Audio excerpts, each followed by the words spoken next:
4e journée, plaidoirie des parties civiles. Vous êtes, messieurs les juges, les 20e à examiner ce dossier. 10 ans de procédure.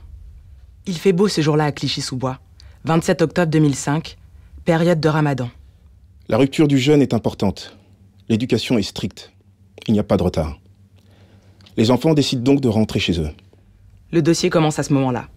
Il est 17h17, il passe devant le chantier, un appel téléphonique est passé. Ne l'oubliez pas, c'est un point important. Dans ces quartiers, la vue de la police fait courir les jeunes. Elle effraie. Il n'y aura jamais eu la moindre infraction commise dans ce dossier par les enfants. Mais dans certains quartiers de France, le fait de courir devient une infraction pénale. Ce dont les familles ont besoin aujourd'hui, c'est de droit. C'est de savoir que eux aussi ont droit au droit. Le droit est clair. Que la personne soit un délinquant notoire ou non, l'assistance est une nécessité absolue. Sébastien G aurait dû crier, hurler à la mort, à s'en rompre les cordes vocales pour sauver les jeunes. Au lieu de cela, il se tait. Ce qu'on veut, c'est interpeller. Pas sauver. L'interpellation, c'est tout ce qui compte.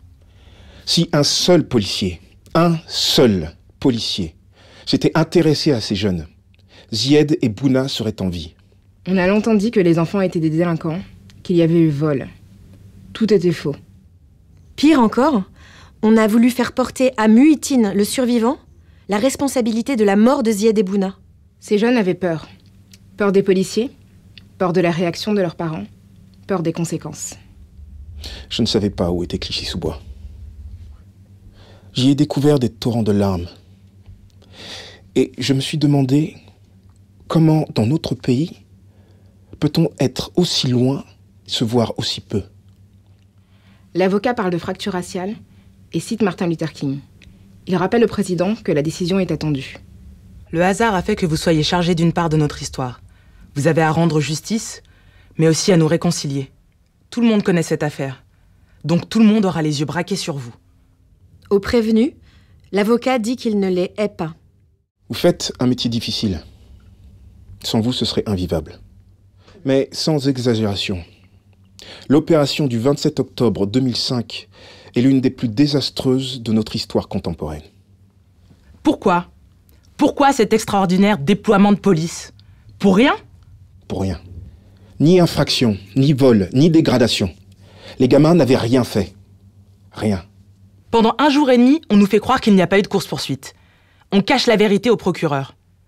Les émeutes naîtront de ce mensonge, de ce refus de voir, de chercher, de dire la vérité. L'effet est terrible.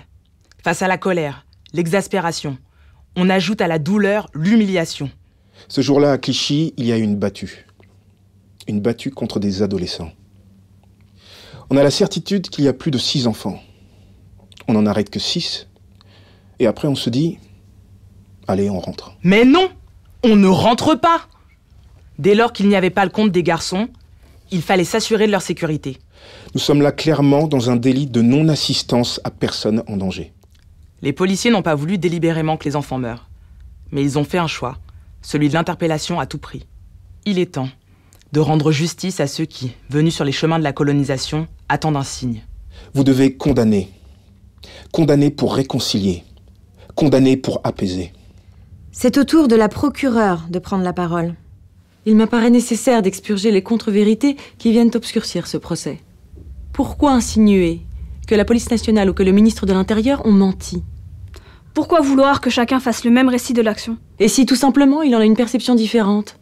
Ce procès n'est pas celui de la police nationale, qui serait intervenue de manière disproportionnée en Seine-Saint-Denis. On n'intervient pas de la même manière en Seine-Saint-Denis dans un quartier breton. C'est assez pénible d'entendre la représentante du ministère public, donc de la société française, disculper les 2 policiers de toute faute. La procureure vient de demander la relaxe. Elle a nié une partie de notre histoire commune. Au procès de Ziad et Bouna, toutes les personnes en robe étaient blanches, 7 sur 10 étaient blondes, et toutes bien nées. C'est dit. C'est dit et ça l'est. Dit parce qu'au bout de 5 jours de procès, cette réalité n'est plus niable. La fracture est trop immense. La même justice qui est implacable pour quelques grammes de shit a tenté par tous les moyens de ne pas se prononcer sur la mort de 2 enfants. Personne ne semble avoir accepté l'évidence que la terreur de la police les a amenés à la mort.